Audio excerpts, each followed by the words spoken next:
Hello again, Rabbi. Hello, Joe.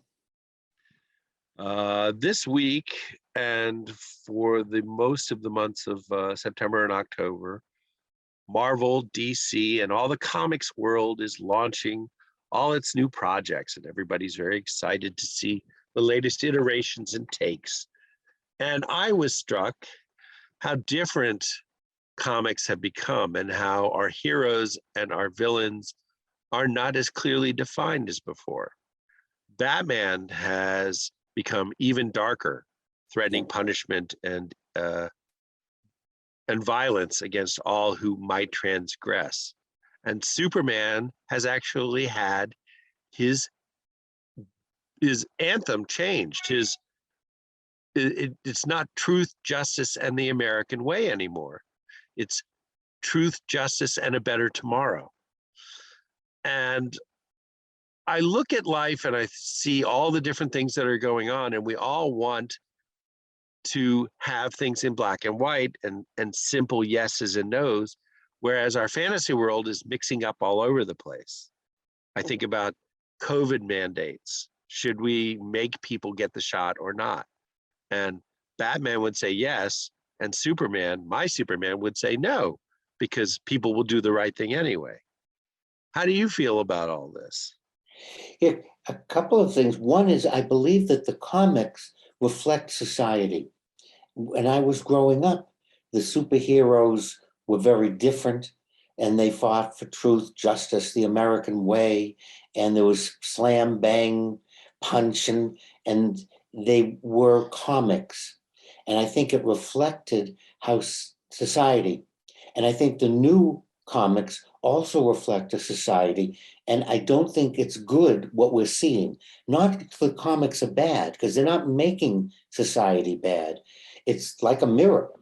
If I look in the mirror, I can get as annoyed as I want. The mirror just reflects me. Rather than my saying, I'm not happy with my clothes or my appearance, I get mad at the mirror. You know, it's the old kill the piano player. Piano player is only playing the music, not writing it. And the comics are reflecting now a time in our society when we want people to be punished. We want anything that deviates that we don't like, as opposed to decision making or being fair. You know, we're going back to Hume and Hobbes, two British philosophers. Are human beings good by nature or are they evil by nature? And depending on your view, then the function of law changes.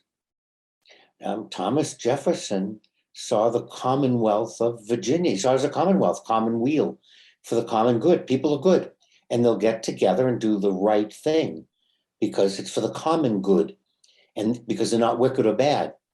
And I think there are only 5 or 6 commonwealths in the Republic because basically we don't think people are good. We think we need laws to whip people into shape. We need laws to punish people.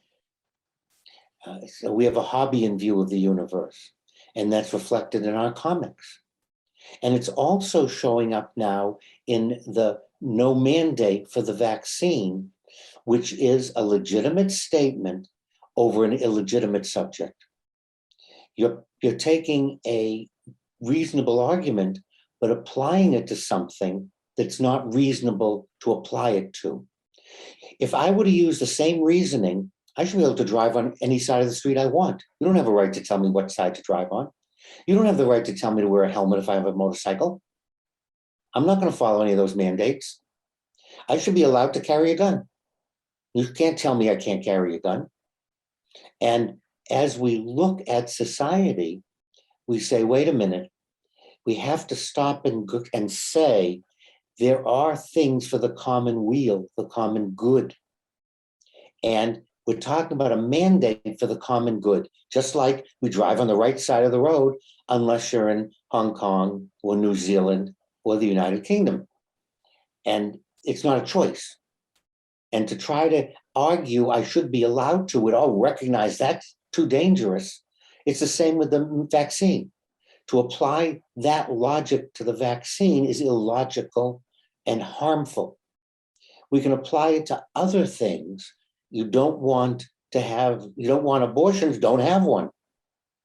You don't agree with gay, lesbian marriage, don't marry someone of your own gender. You can make choices about these things. You don't want to eat candy bars, so you don't ban sugar, don't buy candy bars. And this individual choice can apply to some individual.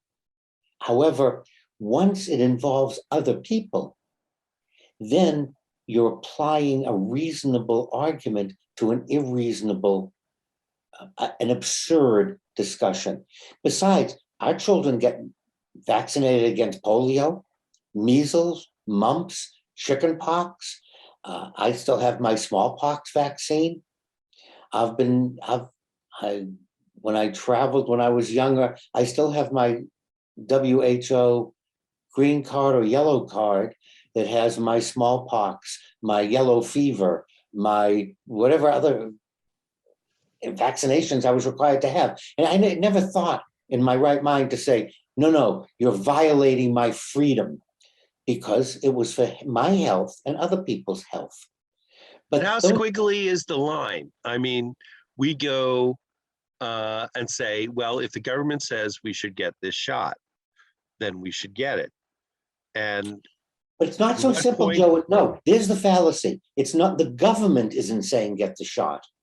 I just got my seasonal flu shot. Why? Because science says if I get the seasonal flu shot, if I get the flu, I'll get a milder case.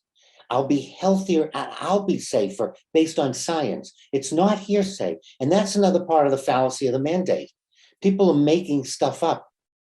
I just heard just the other day someone defending, I'm not getting it because the vaccine is made with aborted fetal tissue. They kill babies to make the vaccine. I heard someone on one of the news stations say that. And that's just not true. And so there's no squiggly line. We're talking about, you look at the science. The doctor says you have cancer. These are the therapies. You're going to walk away and say, I don't believe you. I don't believe in science. I don't believe in medicine. Of course not. You have discussions about the treatments and the pluses and minuses.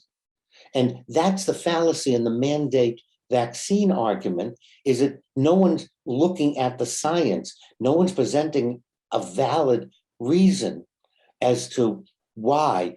It's not that, and it's couched, the government's making it. No, government's not doing anything. It's based on the science for each other's health. But to use your example, if I, God forbid, got cancer, would I have to take chemotherapy based on a government or state of Commonwealth Excellent. of Virginia? I'm glad you brought that up. The reason you don't have to is it's not contagious. The reason you don't have to get treatment is you're going to die. If people don't get vaccinated, children die. And there is the squiggly line. There is the difference, Joe. If you want to go live on a mountain, if you want to go live on the beach, but not see anybody else, don't get any vaccines. And that's a wonderful example with the cancer. Absolutely. You're absolutely right. Your treatment doesn't affect anybody else. So you're entitled to make your own body decision. However, for the commonwealth, for the common good, what you're doing affects me. It's just like if we're in a lifeboat together and you start drilling under your seat, it's your seat, but what you're doing endangers me. If you want to do that, jump overboard. That's fine with me. But that's the line, Joe, is people are not being responsible and other people are dying because of it. And that's where it's different from cancer and other treatments. And also, if you say to someone, I want to put you in isolation because of tuberculosis, because of what you have is highly contagious, most people would not want to go back and live with their family and children and give them a horrible disease. Most people would say, I want to go in an isolation chamber, because people recognize we don't want to hurt people whom we love. And that's another part of the fallacy with this mandate nonsense. It's not about you. If it's just about you, that's fine. Get on a boat, go in the ocean behind me, and just live by yourself. So you're arguing both sides. You're saying that people basically want to do the right thing, but every once in a while, somebody has to whack them on the back of the head and say, no, you're going to do this instead. Right, because I think sometimes hubris sets in, pride, and we forget or neglect what is our duty. And that we need that kind of reminder. It's what the 10 Commandments are about. It's what religion is about. It's to remind us. It's the speed limit on the Beltway. It's to remind us of what's safe given certain conditions. And we need a reminder because sometimes we just get caught with our Lexus. Well, I never need to be reminded how good it is to talk to you and partake in your wisdom. And I'm not allowed, I can neither confirm nor deny that both Superman and Batman are patients of mine.